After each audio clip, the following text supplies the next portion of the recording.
Hi everybody, welcome back once again to the Eastfield Gunroom YouTube channel with me, Matthew Morgan. You will notice we are not in the gunroom today. We're not even out shooting. We are back once again at the fabulous Harper Field Auctioneers and Valuers down in sunny Gloucestershire. If you haven't seen the previous video, we have been here previously, but this is the May auction walk around, so stay tuned. This video is proudly sponsored by the British Shooting Show, and if you do like the videos, you do enjoy the content, do give us a like. Do hit subscribe because we do appreciate your support. Right, so on to today's film. So the date for your diary is the 14th and 15th of May. However, should you want to come down and view any of the lots we're going to talk about today, plus millions more, it's the day before, which is the 13th. So for this particular Harper Field auction, there is around 850 lots, which include rifles, shotguns, air guns, shooting paraphernalia, cartridge boards, leather cases, die sets, all manner of stuff for you to bid on and to enjoy. So we'll start off with a brief overview. I want to go around all the shotguns and give you a brief idea. I keep using the word brief like a Marks and Spencer's underpants advert. We'll go around, have a look at what there is, and then we're going to delve a little bit deeper because obviously I've been around previously, picked out a load of stuff. I'm going to tell you all about those lots. The guys at Harper Field have very kindly put them in some kind of order, otherwise I'd get completely lost. We have got Berettas, which a lot of you will kind of recognise, that famous 680 series action from top to bottom on this wall. Then towards the bottom we've got some very interesting Brownings. We've got a couple of B25s. We've got some more mainstream sort of 325, 425, 525 models. Now over here, a very rare gun which I'll come back to you shortly, which is actually a high grade 20 bore MK70. Some Miracus. We all know I love Miracus. There's quite a few of those to look at. And what do I love even more than Miracus, or as much as? Japanese Winchesters. We've got a few of those too. Moving on, we go back into Europe, if you like. We've got some Lincolns, Lambers, Laronas, but these are all guns that, you know, people, particularly starting the sport or looking for an extra gun, a guest gun, something like that, they should be considerations, because there's a lot of stuff on the market, certainly from Turkey these days, but some of these guns of the past 20, 30 years still offer incredible value for money, and that's what I'm going to talk to you about in a bit. Speaking of Turkish delights, we've got one at the bottom. That's the Yield. It's Pro grade 3 or 4 adjustable. Fantastic, fantastic gun. We have done a review on the channel, so do check that out.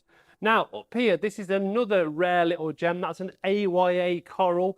Very, very scarce, high-end game gun from the late 1970s to kind of mid-1980s. A few more kind of Laronas and Rosinis, you know, the mainstream of the Spanish and the Italian gun makers from sort of 1970 through to, you know, the last kind of 15 years, if you like.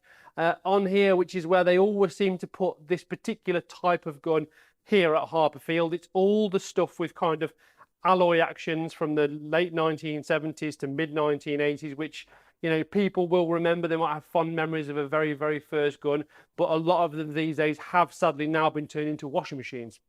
Okay, so a few more bits and pieces from Italy. We've got Bettinsoli, we've got Silma, which again is a very, very similar kind of gun. And then I did spot this at top here. Now this is a very, very interesting marketing ploy from the 1980s. This is a Italian manufactured shotgun badged up as a Park Hale, which of course is a you know, quintessentially English brand of gun cleaning equipment and accessories. So they did a real good job on the English public there by putting their name on an Italian gun and pretending it was English. A few more spurious Midland Sport Army, that kind of stuff. And another very interesting gun, which we'll come back to, is actually Brazilian made, like a nut, and we can't have those because I'm allergic to them. Onto the bottom, of course, we've got Bakels. You know, I wouldn't be surprised to see a Bakel over and under or a side by side in an auction in 50 years time, because they are that strong and they do just keep going. Far side of this corner, now we've got some interesting guns. These are Invest Arms, which I have fond memories of from when I very first started in the gun trade. This was a massively mass-produced Italian gun, famous for the fact that the majority of them folded, and they're very popular with poachers.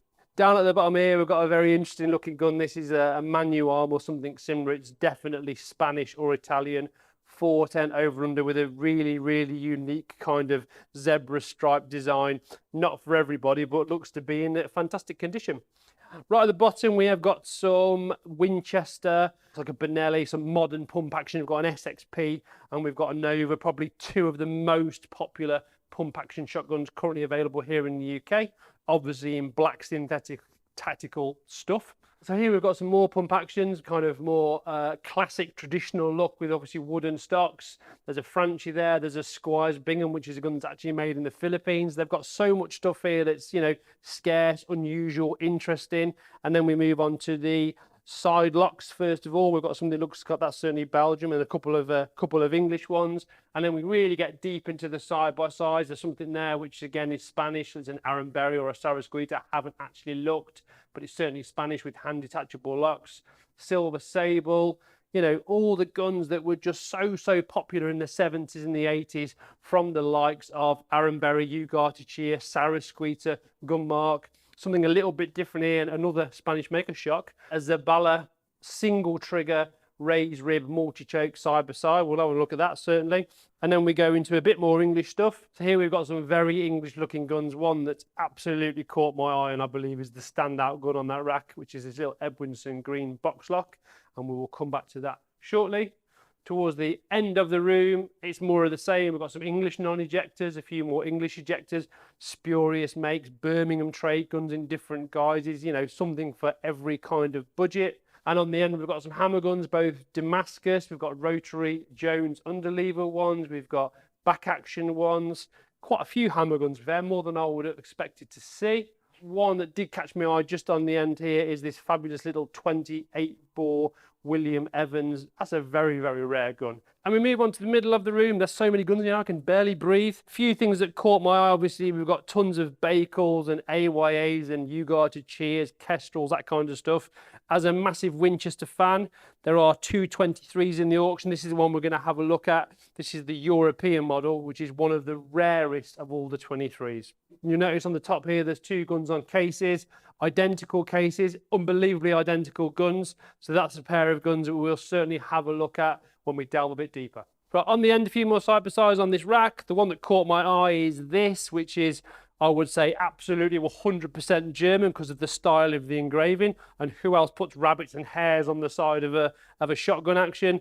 I would imagine this is some kind of converted hunting rifle. We've got a greener side safety, kind of side clips, and a very nicely, ornately, if you like, hand engraved motif of a deer or a buck into the stock. So a very interesting piece, that. Final few side by side, just to finish off, we have got, as expected, the majority stuff is from Spain. There will be some Italians, an interesting foreign design there, not quite sure what that is. No English guns here. English guns, obviously best quality side by side, are all kind of on the wall. To finish off, we've got some Bakels, and just on the end we've got a couple of single barrels. This one looks like a Webley. It is a Webley. Look at that case colour hardened with some kind of multi-choke system on the end. What a lovely little piece. Lots more single barrels in the auction, I understand, as well as the ones that are not on display, because it's simply a matter of space. Talking space, got even more guns to show you. Follow me. So as part of the May auction here down at Harper Field, there is also a large selection of semi-autos which have been kindly laid out on these tables for us. We have got, starting at the top, there's a pair, obviously not a match pair, of Browning A5 semi-autos. Now this is without doubt, apart from of course the Browning B25, John Moses Browning, most famous creation ever. This particular one looks to be in quite good condition. It's got the original book plate, which of course shows that it's all original. Now they made these for a huge amount of time. Trying to date one off the top of my head will be difficult, but I'll say that would have to be at very least 50 or 60 years old. A few Gambas, bits and pieces. There's a nice Beretta there, which we're going to come back to shortly. Now another Beretta, which caught my eye. This is an old, I think it's a 301. Now I've never ever seen one with that engraving style, called a 301L, which says to me it's a lightweight hunting version, because usually when there's an L on a Beretta, it denotes that exact thing. Remington 410 was the star of the show in the last auction. We've got another one to look at. A few Remy 1100s. Obviously, there's billions of those in the world. We've got some Winchesters, some ATA and some Hatsan. So that's kind of the Turkish contingent. Quite a special one there. That's a Luxano. They came with two sets of barrels. Apparently here somewhere there's some camo ones, but I can't see them. Finishing off on the end of this table, which seems to go on for about 3 miles, we've got some Hush-powered derived shotguns, which of course, as the name suggests, are very good for pest control when you're not allowed to be noisy. Now, over to our right, we have got some cased articles. We've got some Grahams at Inverness. There's a Hodgson. So some very interesting English guns that all come in their original cases. Throughout my time in the gun trade, quite often when you come across an English gun that's had several owners, the case has been lost, misplaced, put in a farm sale, burned, whatever. So it's nice to see that the guns have retained their original cases. Not only that, if you look down briefly, we've got tons more stuff. So if you want to reload, there's a load of reloading stuff, RCBS, Lyman, all those kind of things. And if we go around here, there's even more guns. Very interesting pair of guns here. These are AYAs like none I've ever seen before. So we're going to show you those in more detail shortly. And then we've got some more English guns. We've got a very nice William Powell. In the Whistler case is actually an Army and Navy by the looks of it. A very nice side lock with some very fine scroll work and a nice bit of timber as well. So that's not all of them. There are also air guns, there's military, there's antique firearms. You remember the blunderbuss from the first video? That was great fun. All that kind of stuff. Like I said though, Eastfield Gunroom is all about shotguns. So let's go and have a look at my pick of this auction and talk to you about some rare and exciting shotguns that I want you to know more about. So that concludes the brief overview of the shotguns that are available here in the May auction at Harper Field. Like I said at the start of the video, I've picked out some really interesting and nice guns that I want to talk to you about in a bit more detail. So let's get cracking. Right, it's worth pointing out, of the 850 lots in the auction, only around 100 of them have actually got reserves. So you never know, you might see something on this walk around here, stick in a crazy bid, and you might just be the new owner. So we're starting off with Berettas. Now this is a gun that caught my eye immediately, mainly because I've not seen one for a number of years. Now this is a Beretta 685. I can hear you saying already, an order 686 is an order 687 is, what's a 685? Matt, what I'm going to tell you. So this is the gun that kind of started it all. It's the first gun that Beretta manufactured on the 680 series action after the original 680. So essentially what we're looking at here is we're looking at the same gun mechanically as a current Silver Pigeon.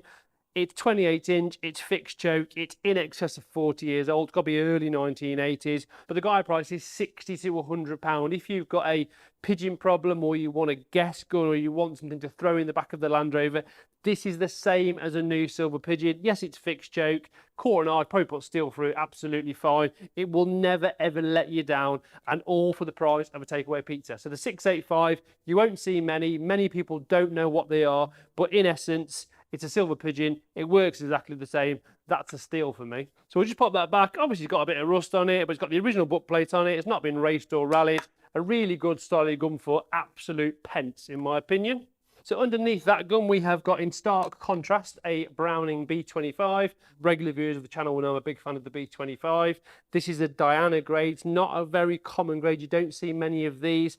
This came in the line in kind of above a B2G and around about a C2G grade. So what you've got is you've got some very, very nice deep scroll work with some bold Germanic game scenes. Now this particular gun is what's known as a 205. It's a 27.5 inch fixed choke sporter, built in 1986. Sadly, it's been in the cabinet for a number of years, and there's a few signs of, you know, rusting on the outside, the barrels, etc. Could do with a bit of a tickle, bit of a buff up, but as a gun, done very, very little work, and is a rare gun. Now, to buy this gun today from Browning, if you wanted to order one, you would be looking probably somewhere in the region of about £26,000. This is lot number 1856. It's all original. It's got the original Browning butt plate on. It comes in its original fluffy brown case with paperwork, with a guide price of £1,500 to £3,000. Even though it's a 27.5 inch gun, in terms of handling, you won't beat a B25. That is going to be a fantastic buy for somebody, particularly if you want a lighter weight gun to do everything with. Yes, it's a sporter. It's got a 13mm rib on it, but you could easily take that game shooting. All original fixed choke, even got the original lacquered finish on. That is a very, very nice piece. Obviously, as with all B25s, it's completely handmade, and with this one being a higher grade gun, it's signed by the engraver as well. That is a little bit of a peach, that one. And next up, we're sticking with the B25 theme.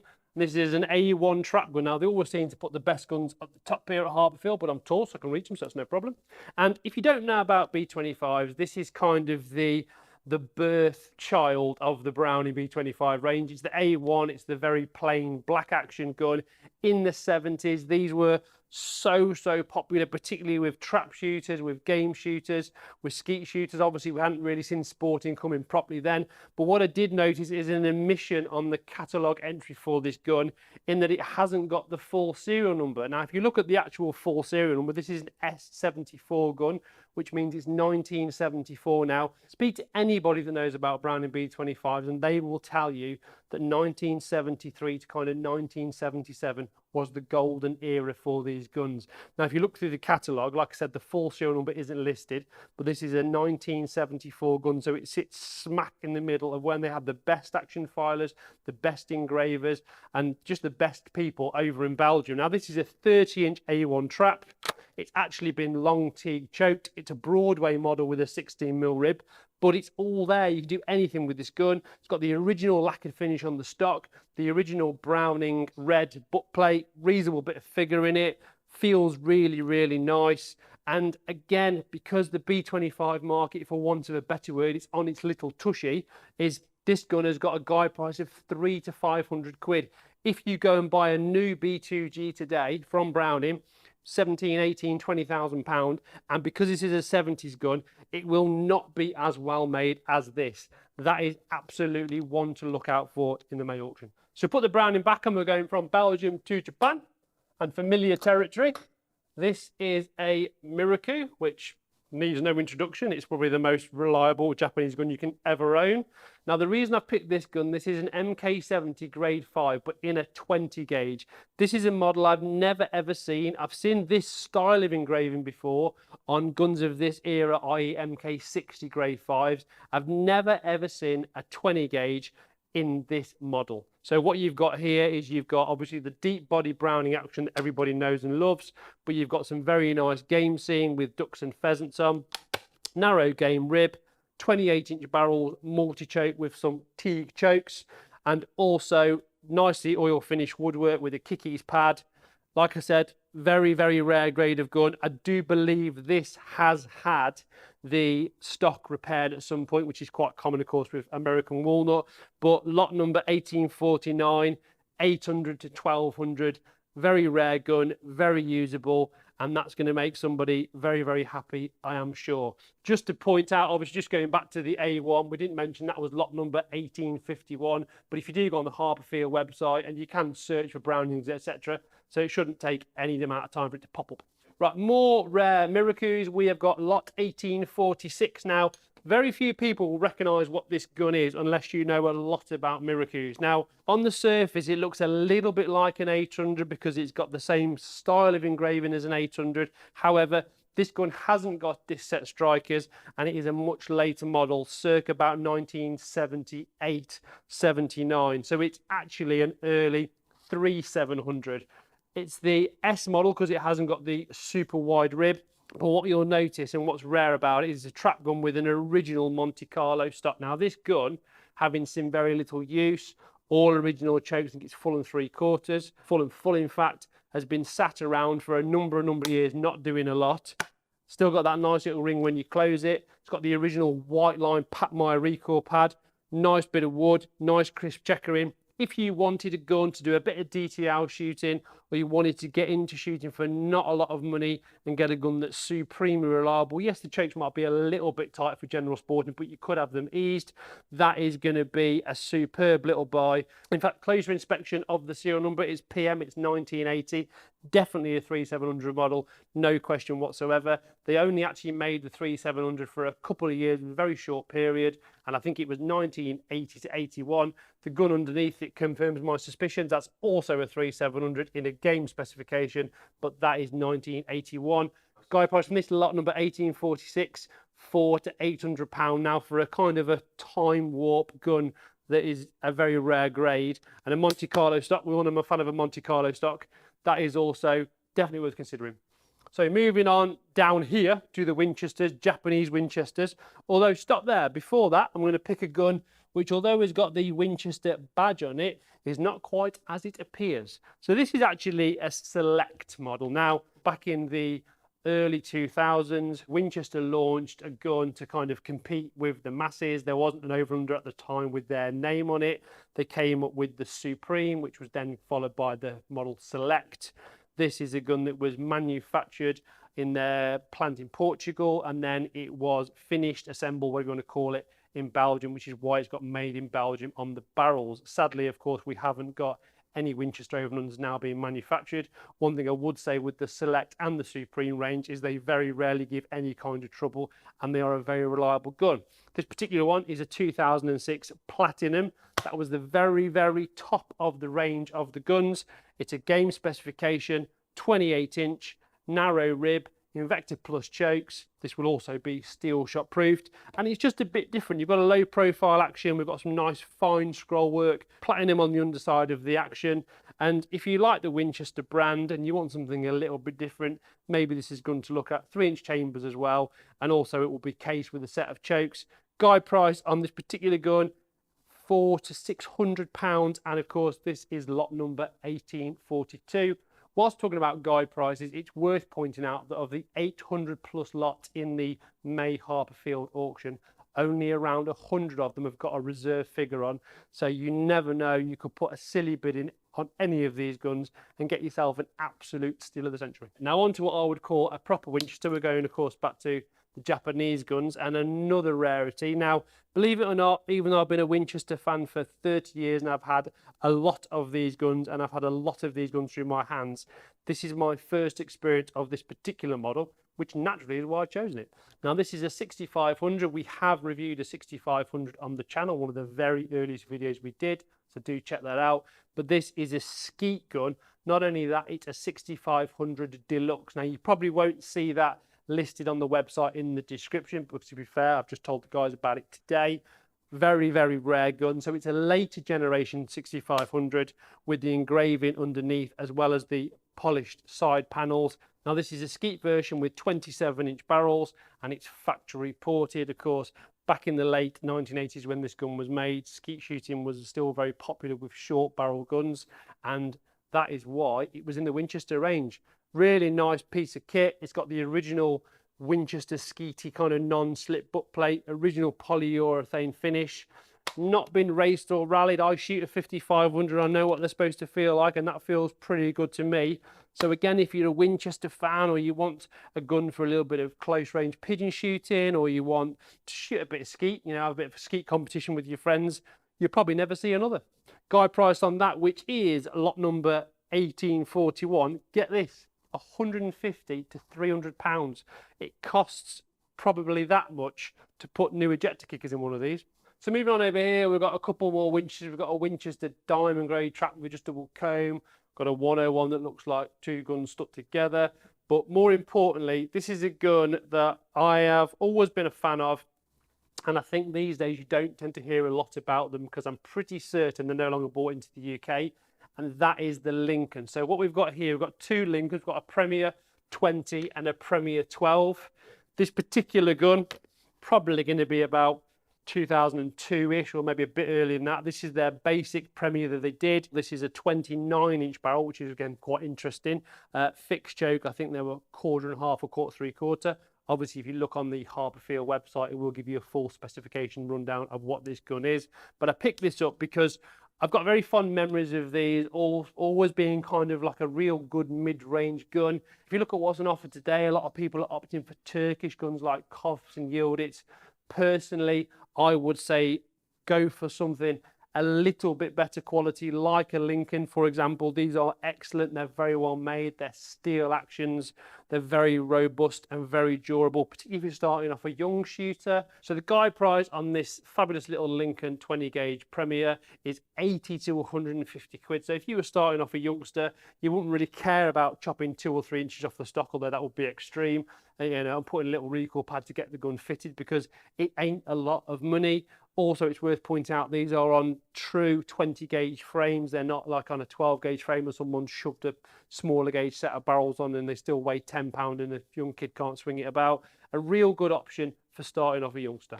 As luck would have it, we've actually got another gun identical in 20 gauge with a slightly shortened stock to start with, and that one's a multi-choke, and it's even got a piece of wood on the back. Look, 1837 is the lot number on that one. So to the top here, we've got an AOA Yeoman. Looks like it's been in a car crash because the butt plate's all smashed up. But the gun that caught my eye on this rack is this, which is another AOA. But if you look closely, you will see it doesn't really resemble the looks or the kind of the styling of an AOA. That's because this is a Coral model. This is a out-and-out game gun, and it was actually manufactured by Merkel. So if you look at a Merkel shotgun, which is of course a German manufactured gun, it will look exactly the same in terms of we've got this lock-in system with kind of a doll's head. We've got a Kirsten bolt like you get on a Beretta DT10 or a DT11, and you've also got this quite cartoony but very Germanic bold style engraving. Very nice touch here with this three-piece style forend, which of course you can remove the bottom of it. Bit different to a B25 where the forend slides forward. This is actually in two pieces, a little bit like a Victoria sponge cake. Narrow game rib, and we've got a guide price on that. That's lot number 1827 of £300 to £500. Now that's going to appeal to someone, for example, they've maybe shot a side-by-side for 30, 40 years and they want something that kind of feels a bit like a side-by-side. Well, what you've got here, you've got quite a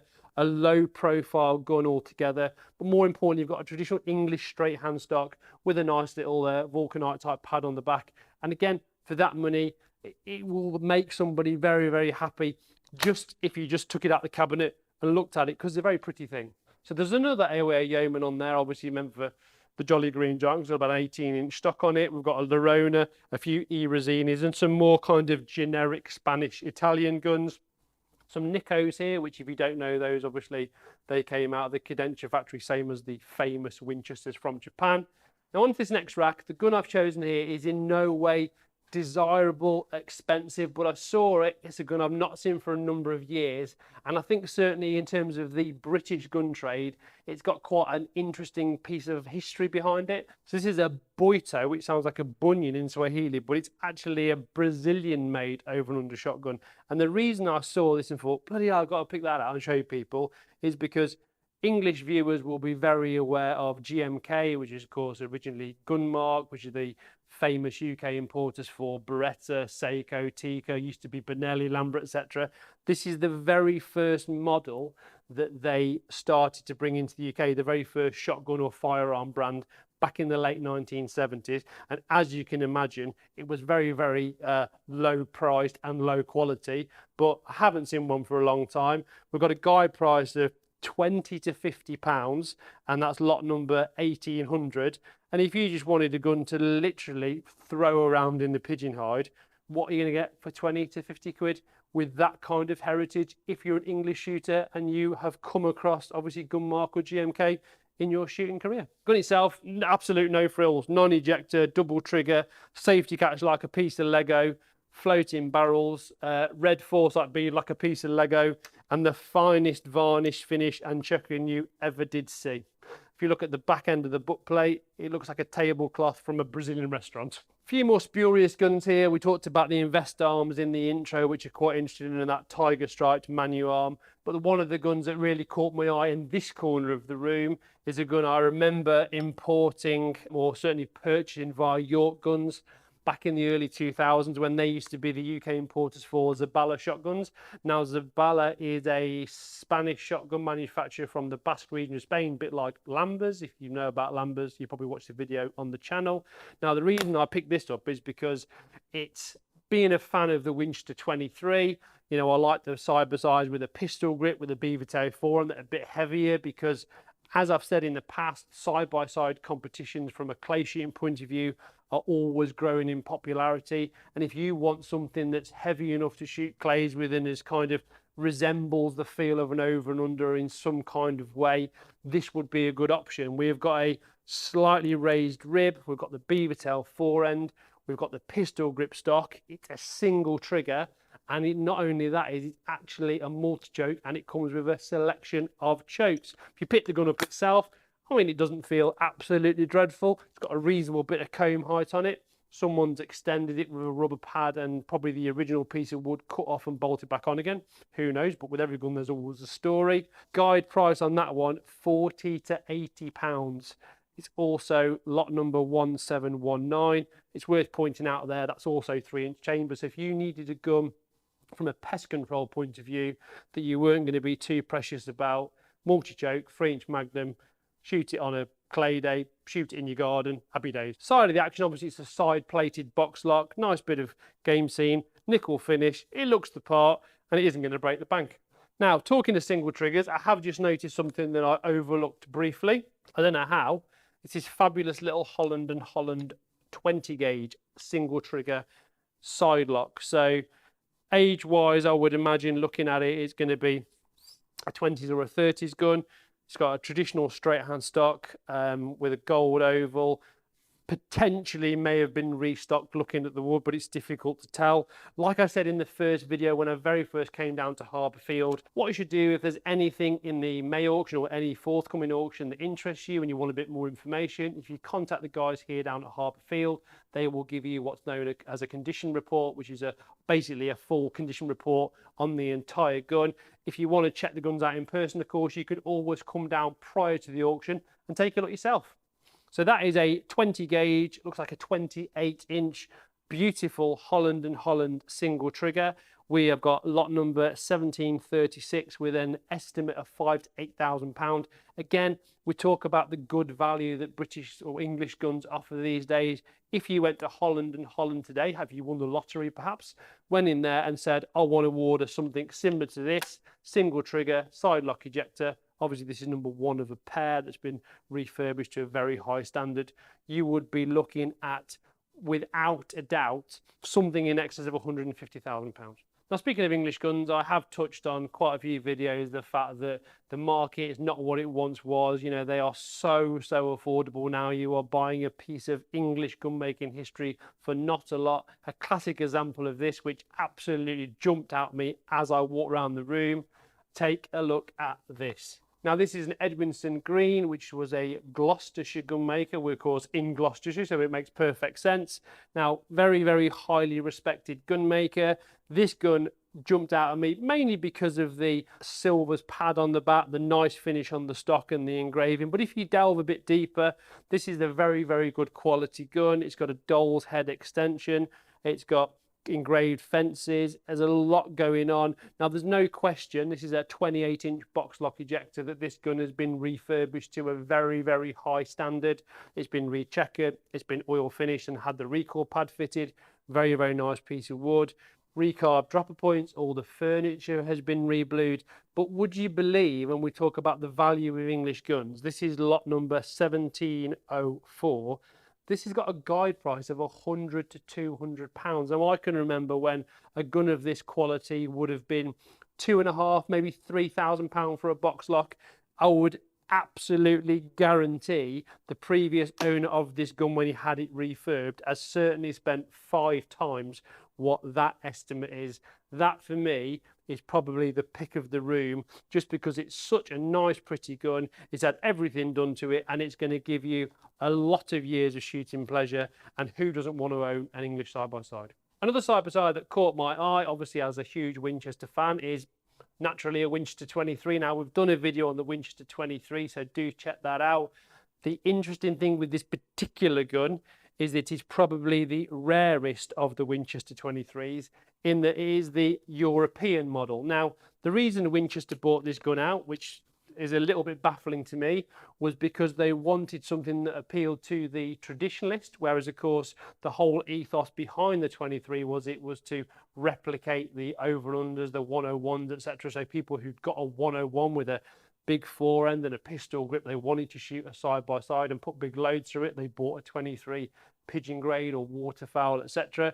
Winchester decided they would also offer a field grade gun, if you like, to the masses. So what they did is they took the 23 action and barrels, they put a flat rib on it rather than the raised rib you'd get on a pigeon grade or a super grade, and an English straight hand stock, and this quite tasteful and very English looking kind of ribbon scroll work on the action. Now, that one is 28-inch fixed choke. It's in good order mechanically, would probably benefit from a tickle on the wood, a bit of a refinishing, get the marks out, maybe recheck with that kind of stuff.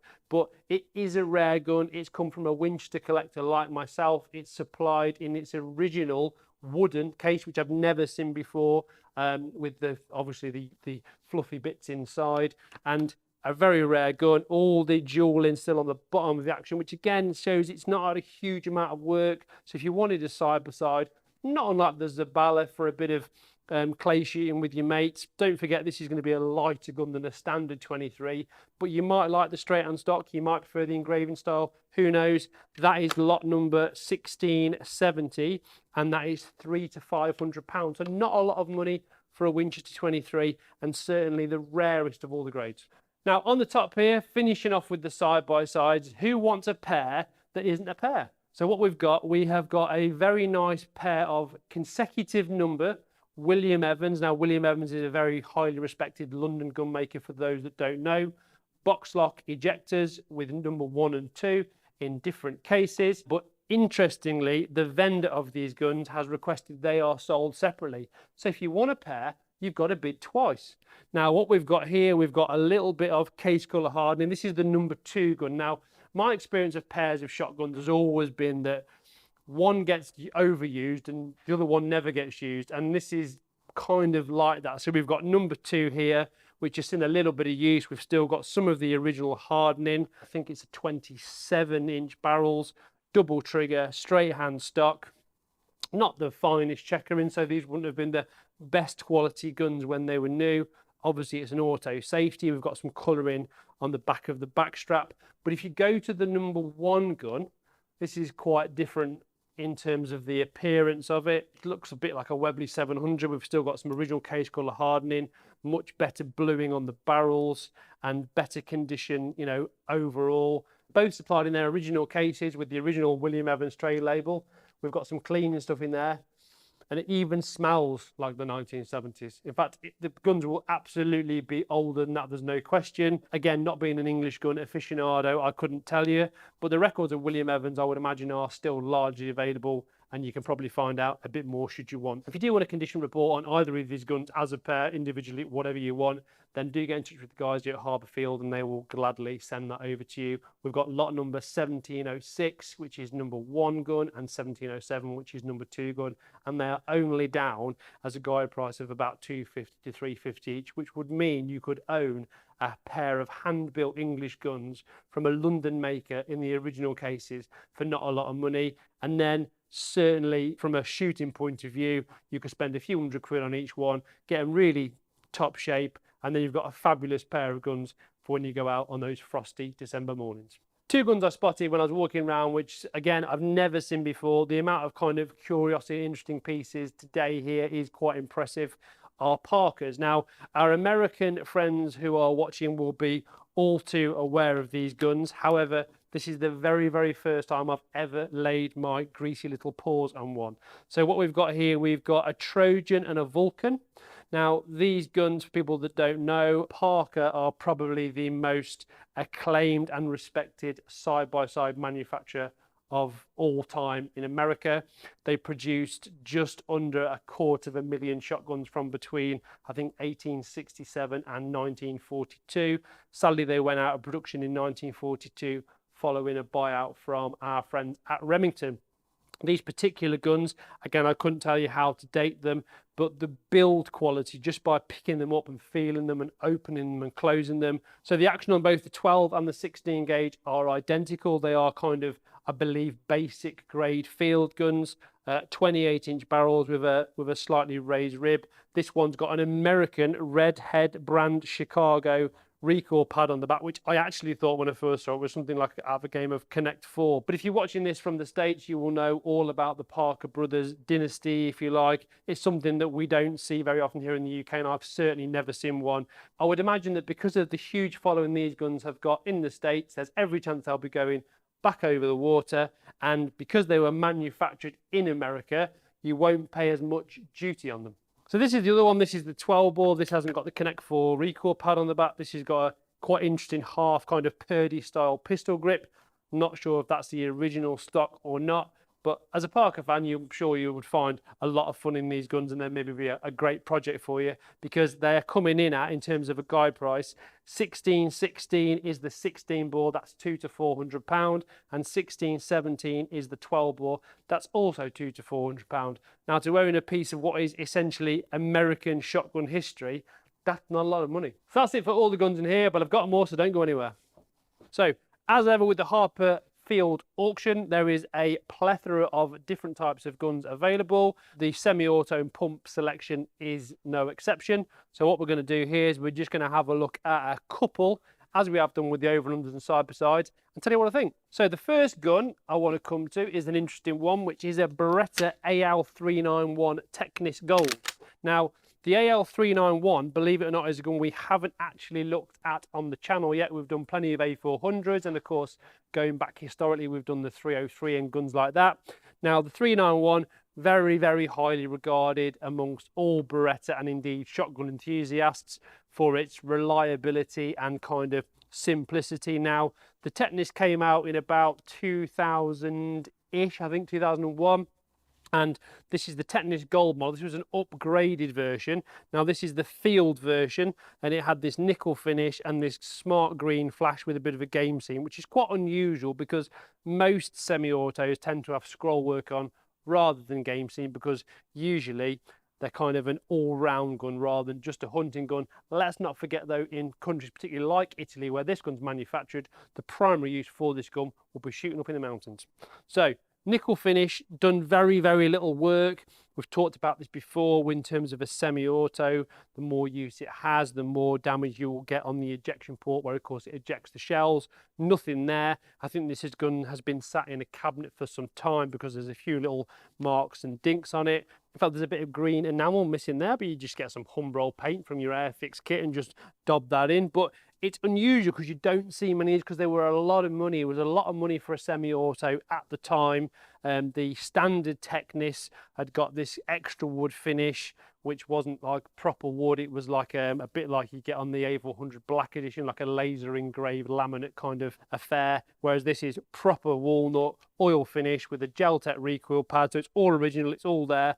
Multi-choke. This is a 28-inch field version, and if you want a semi-auto and you've been looking at things like Hatsans and Franchis and stuff, I would look at something like this, because this will literally not let you down. The 391 is one of the most reliable semi-automatic shotguns ever produced. Trigger on this gold, you can see it's had absolutely no use whatsoever. It's probably been handled more than it's been shot, particularly looking at the checkering.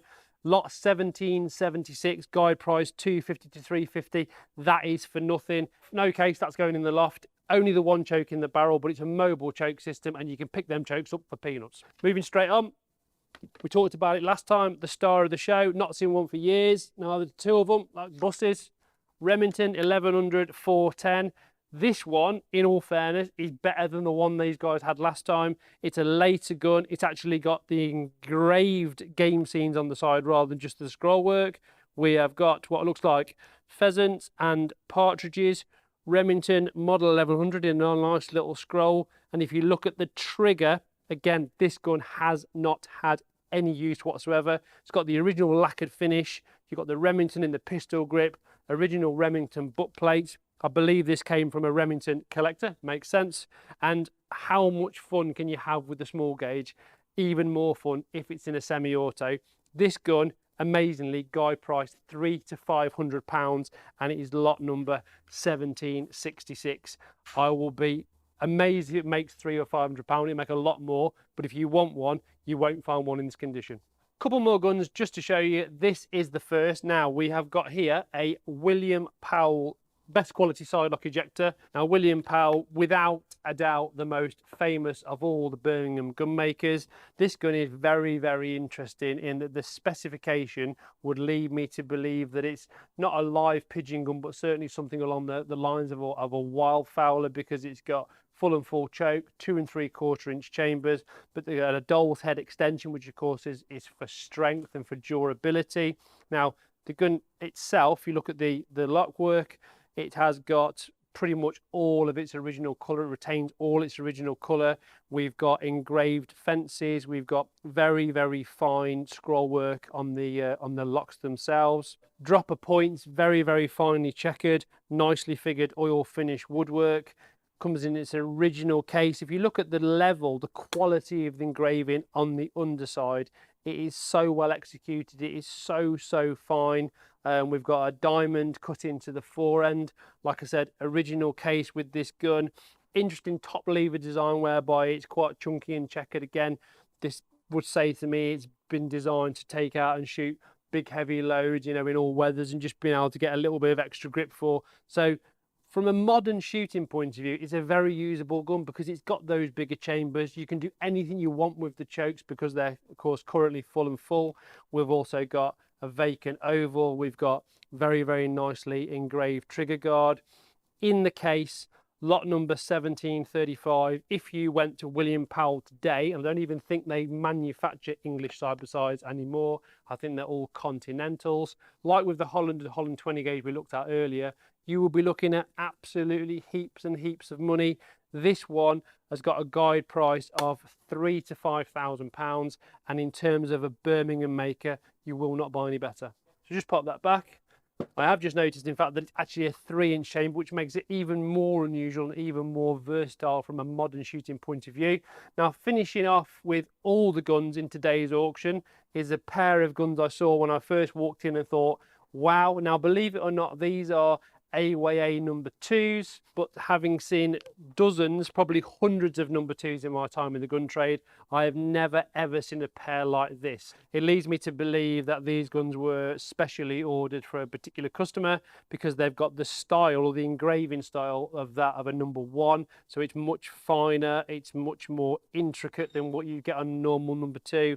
We've got 28-inch barrels with a raised hand file cut rib. Again, the file cutting leads me to believe that this was a number 2 that was ordered with a lot of upgrades. You know, not quite to number 1 spec, but certainly getting up there. We've got AYA in gold on the barrels. Obviously, it's a side lock ejector. It's got an articulated front trigger. We've got AYA on the underside, again in gold, and this continuation of this really, really fine, intricate scroll work. If you know what I'm talking about in terms of a number 2, you'll know they're a lot more bolder in terms of the engraving, very much similar to a lot of other Spanish guns, whereas this has got a much more English feel to it.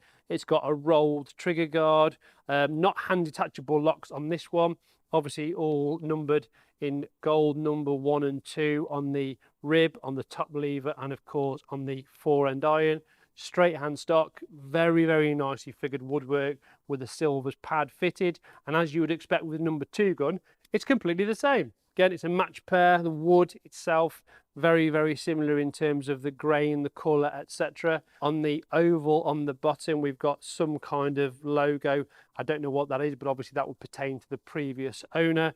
Again, rolled trigger guard, individually numbered on the back strap, gold AYA on the underside, no gold indicators, which led me to believe when I first saw it, it wasn't a number 1.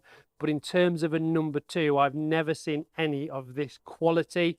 And to top it all off, it comes in a double leather motor case. Now, we talk quite a lot on this channel about what it would cost today. We've done it twice, 2 or 3 times today, in fact. If you went to AYA today, you went to ASI, which are the UK importers for AYA shotguns and have been since the 1960s, and you said, I want a pair of number 2s, but I want this doing with this level of engraving and these features, I would imagine you're going to be looking somewhere in the region of about £30,000. You can own these two, potentially, lots number 1727 and 1727, because it's the same item, Matt.